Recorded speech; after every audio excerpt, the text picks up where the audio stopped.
In June 1932, this marker was placed here for the bicentennial celebration of George Washington's birthday, and is a part of the George Washington Memorial Highway, and now is placed here on Memorial Avenue in front of the Eastern States Exposition.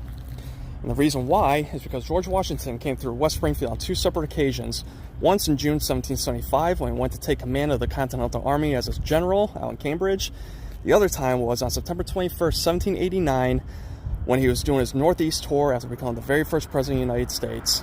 And so Washington would have gone along present-day Memorial Avenue and headed down what is now West and East School Streets, or what was then Ferry Street, so he can gain access to the ferry there on East School Street and cross the Connecticut River and get into Springfield.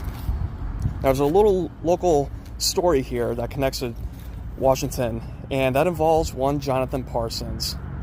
And so this event involved Parsons getting in the way of George Washington. But some sources state that the event occurred in 1775. Other sources state that the event occurred in 1789. So which was it? Well, the answer can be found through eyewitness testimony of Reverend Alfred Ely, who was born in West Springfield in 1778. And the logical conclusion there is that the event occurred in 1789. And so Reverend Ely talked about the event during a 4th of July celebration in Munson, and it was later published in the Springfield Republican in 1851. And so at the time, Reverend Ely was employed by Jonathan Parsons, so he was almost 11 years old then.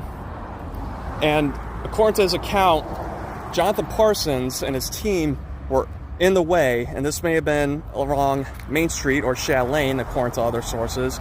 But whatever the case may be, Parsons was ordered by some of Washington's men to move his team and his cart out of the way so Washington can get through.